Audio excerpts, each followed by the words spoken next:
Hojjettoonni EBS shan gocha sororkeessummaan shakkamanii mana murtiitti dhiyaatanii jiru. Poolisiin yeroo guyyoota 14 qorannoof gaafatame irratti murtii kennuudhaaf wixata dhufutti beellama qabatee jira. Poolisiin akka himetti Burtukaan Tamasgeen dabalatee ragaaleen namaaf dookumentiiwwan adda addaa kan namoota 8 qoratamaa jiraachuu mirkaneessee jira. Hoogganaan waliigalaa buufata televezyiinii EBS fi abbootii aksiyoonaa miidiyichaa keessaa tokko kan ta'e obbo Nabiyyuu Tumalsan shakkamtootarraa mana murtiitti dhiyaatan keessaa tokko.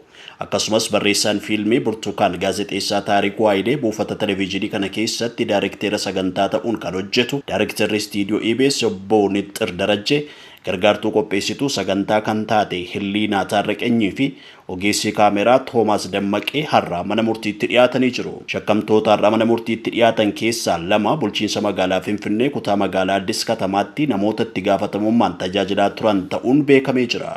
Oduudhuma kanaan wal qabateedis televezyiiniin EBS dookumentarii Burtukaan Tamasgeen ilaalchisee tamsaaseef dhiifama gaafateera. Hojii raawwachiisaa olaanaan EBS obbo Amaanee Fitsaatsiyoon dhimmicha ilaalchisee ibsa kennaniin humni keessaa fi alaa haala qindaa'een gochaa naamusa gaazexeessummaa sarbee raawwachuu ibsa kennaniin dubbatanii jiru. Qopheessitoonni dookumentarichaa ragaa ga'aa osoo hin qabaatiin hojicha raawwachuu isaanii himan. Qophichi fuula miidiyaa hawaasummaarraa kan bu'e gaaffii Burtukaaniin ta'uus mirkaneessanii jiru. Sababa dookumentarichaa rakkoo uumameef obbo Amaan dhiifama gaafataniiru.